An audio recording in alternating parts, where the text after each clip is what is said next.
ये कहानी रोहन की है और शायद आपकी भी। रोहन एक ऐसा नौजवान था जिसके सपने तो बहुत थे, पर दिमाग नाउम्मीदी से भरा था। एक के बाद एक एग्जाम में फेलियर, हर इंटरव्यू में रिजेक्शन।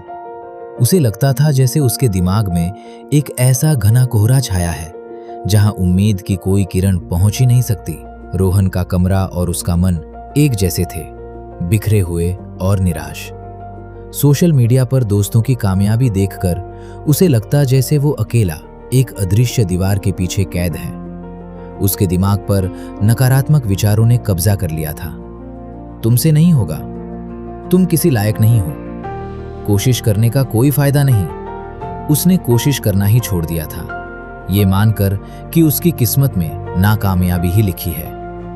एक शाम इसी घुटन से तंग आकर वो घर से निकल गया और एक शांत पार्क में पहुंच गया। वहां उसकी नजर एक खूबसूरत बगीचे और उसकी देखभाल कर रहे एक बुजुर्ग माली पर पड़ी।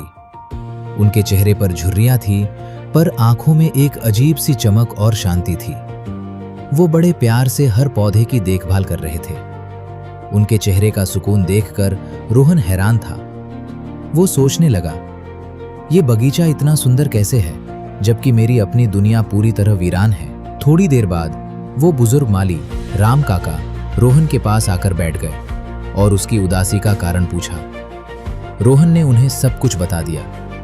राम काका मुस्कुराए और बगीचे की ओर इशारा करते हुए बोले, बेटा, हमारा मन बिल्कुल इस बगीचे की तरह है। एक अच्छा बगीचा बनाने के लिए सबसे पहले जंगली घास और खरपतवार को जड़ से उखाड़ना पड़ता है। तुम्हारे मन में जो नेगेटिव विचार हैं, मैं नहीं कर सकता, मैं बेकार हूं, ये सब उसी जंगली घास की तरह हैं। ये तुम्हारी हिम्मत और ऊर्जा को सोख रहे हैं। पहला कदम है, इन विचारों को पहचानो और अपने दिमाग से बाहर निकाल फेंको।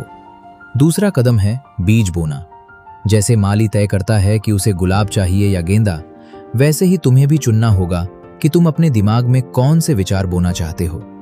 तुम्हें जानबूझकर पॉजिटिव विचारों के बीज बोने होंगे, जैसे मैं कर सकता हूं, मैं हर दिन बेहतर बन रहा हूं। और तीसरा और सबसे जरूरी कदम है देखभाल। सिर्फ बीज बोना काफी नहीं, उन्हें रोज पानी और धूप देनी पड़ती है। इसी तरह अपने पॉजिटिव विचारों को हर रोज दोहराओ, अच्छी किताबों से और अपनी छोटी छोटी कामयाबियों से सींचो। बगीचा एक दिन में नहीं खिलता, मन को बदलने में भी समय लगता है। लेकिन याद रखना, तुम अपने मन के माली हो, चुनाव हमेशा तुम्हारा है। राम काका की बातों ने रोहन की दुनिया बदल दी। वो एक नई उम्मीद के साथ घर लौटा। उसने अपने नेगेटिव विचारों को पहचानना और उन्हें चुनौती देना शुरू किया। जब मन कहता तुमसे नहीं होगा, तो वो जवाब देता, क्यों नहीं, कोशिश तो कर सकता हूं। उसने अपने चारों ओर पॉजिटिव माहौल बनाया और छोटे छोटे लक्ष्य तय किए। हर बार जब वो एक लक्ष्य पूरा करता, उसका आत्मविश्वास थोड़ा और बढ़ जाता। अब जब नेगेटिव विचार आते तो रोहन उन्हें एक जंगली घास की तरह तुरंत उखाड़ फेंकता।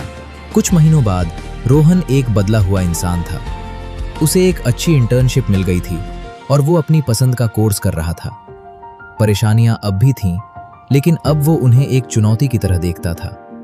उसका मन अब बंजर जमीन नहीं, बल्कि एक लहलहाता हुआ बगीचा था। वो समझ चुका था कि बाहरी दुनिया को बदलने से पहले अपने अंदर की दुनिया को बदलना पड़ता है। निष्कर्ष, ये कहानी सिखाती है कि हमारी जिंदगी हालात से नहीं, माइंडसेट से बनती है। आपका दिमाग एक बगीचा है और आपके विचार बीज हैं। आप निराशा के कांटे भी उगा सकते हैं और हिम्मत के फूल भी खिला सकते हैं। चुनाव आपका है, क्योंकि आप ही अपने मन के माली हैं। तो आज आप अपने दिमागी बगीचे में कौन सा एक पॉजिटिव बीज बो रहे हैं? अपना जवाब नीचे कमेंट्स में बताइए। याद रखिए, आप जो बोएंगे वही काटेंगे।